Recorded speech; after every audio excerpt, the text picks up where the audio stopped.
Today's International Down Syndrome Awareness Day. I'm a candidate for the European election and I want to represent people whose voices are not being heard at present.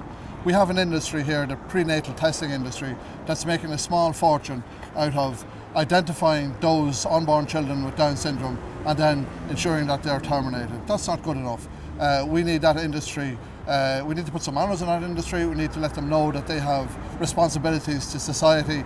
We need to ensure that the most vulnerable, that is the young children with disabilities that are unborn, have protection in this country and across Europe. Initially, I believe that those companies should make a contribution, and that initially will be in the form of information that's factually correct, that's positive and is supportive once the diagnosis is given. So at the same time that the parents get the diagnosis, to get information that's approved by the HSE and by Down Syndrome Association. Secondly, I believe that there's a huge amount of work can be done in relation to an unborn child with Down syndrome in utero, where they can actually support that child so that their outcomes in life and their opportunities will be improved. So this industry has a lot to answer for, but I believe that what we need to do is get them on board in terms of dealing with this issue rather than terminating it.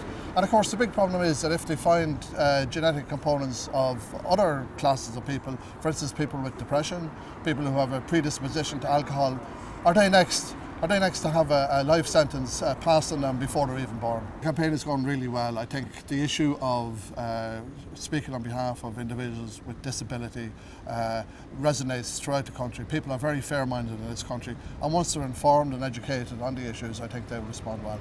I'm delighted to be joined here by Conor, who's on the demonstration. He's very much aware of the issues, and what he says and what anyone with Down syndrome says is that every child should have at least one birthday.